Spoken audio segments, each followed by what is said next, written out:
कि वो केमिकल को कैसे रिस्टोर किया जा सकता है बॉडी के अंदर अगर वो आपके ब्लड टेस्ट के अंदर कम आता है सेरोटिन। तो आइए नाज़रीन अगली स्लाइड पे चलते हुए उसके बारे में आपको बताया जाता है। लो सेरोटिन के साइन क्या होंगे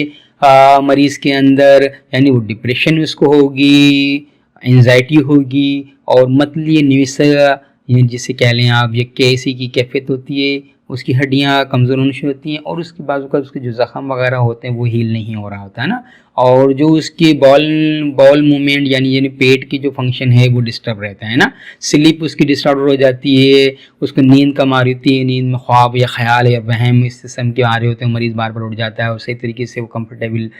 नींद नहीं ले रहा होता है और ब्लड में क्लॉटिंग पैदा होनी शुरू हो जाती है और इसका सेक्सुअल तौर पे तो उसका जो है लिबिडो इंक्रीज़ हो जाता है। लिबिडो क्या होता है कि वो जो जब आप सेक्स को स्टिमुलेट करते हैं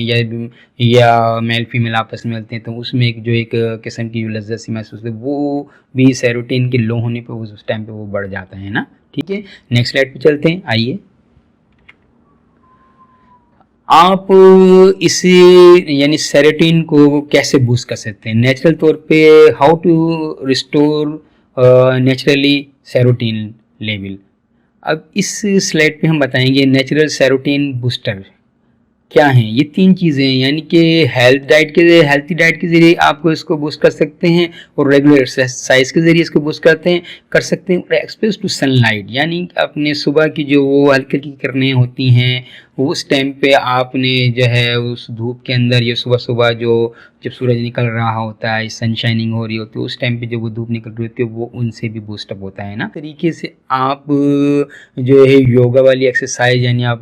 के ज़रिए या मुसलमान जो सजदा करते हैं इसी तरीके से आप योगा के अंदर सर को नीचे के पाँव ऊपर के जाते हैं तो ब्लड सर्कुलेशन जो है दिमाग की तरफ आ जाती है, तो सेरोटिन को वो हेल्प आउट करती है क्योंकि आपके प्लेटलेट्स के अंदर भी ये सेरोटिन होता है ना। ठीक है, डाइजेस्टिव सिस्टम में होता है, आपके ब्लड प्लेटलेट्स में होता है और जो आपके नर्व सिस्टम के अंदर या स्पाइनल कार्ड वगैरह में, ये ब्रेन के अंदर ये केमिकल है जिसे सेरोटिन कहा जाता है। इसको बूस्टअप करने के लिए आपको क्या अमाइनो एसिड ट्राइफोटोफिन चाहिए होता है। अमाइनो एसिड ट्राइफोटोफिन ये जो आपको विटामिन बताए गए हैं उसमें विटामिन B6 है, B9 है या फोलिक एसिड है, ये इसी तफसील हम आपको एपिसोड नंबर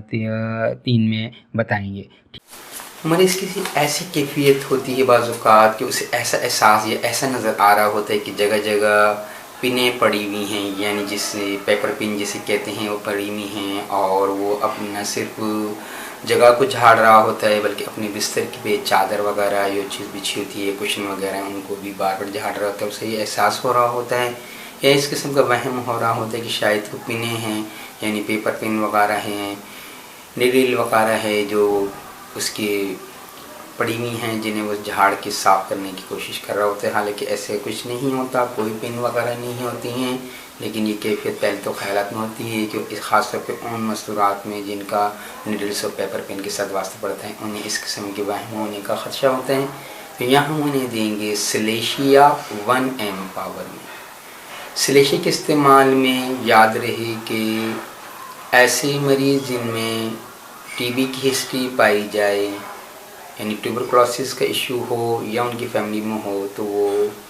मेडिसिन का इस्तेमाल करने से राय ज़रूर लें पहले, क्योंकि प्रोग्राम तो डॉक्टर हजरात की रहनुमाई के लिए और होम्योपैथिक लर्नर्स की रहनुमाई के लिए किए जाते हैं, इसलिए लिहाजा ज़रूरी है ख़ास तौर पे सिलेशिया के इस्तेमाल में कि अगर ट्यूबरकुलोसिस की हिस्ट्री पाई जाती है तो इस मेडिसिन को बिल्कुल इस्तेमाल न की जाए, पहले राय ली जाए। तो सिलेशिया 1M ली जाएगी 5 कतरे आधे कप पानी में सुबह, नेक्स्ट डे भी इसी तरीके से 5 कतरे आधे कप पानी में सुबह लिए जाएंगे और फिर वीकली बेसिस पे ओनली 1 हफ्ते गुजर जाने के बाद 5 कतरे आधे कप पानी में इस्तेमाल किया जाएगा। तो इस तरीके का डिलीजन जिसमें पेपर पिन जगह जगह महसूस हो और ये एहसास हो और मरीज़ अपने बिस्तर को, कुशन वगैरह को, हर चीज़ को झाड़े तो वो कैफियत इंशाल्लाह इससे ठीक हो जाएगी।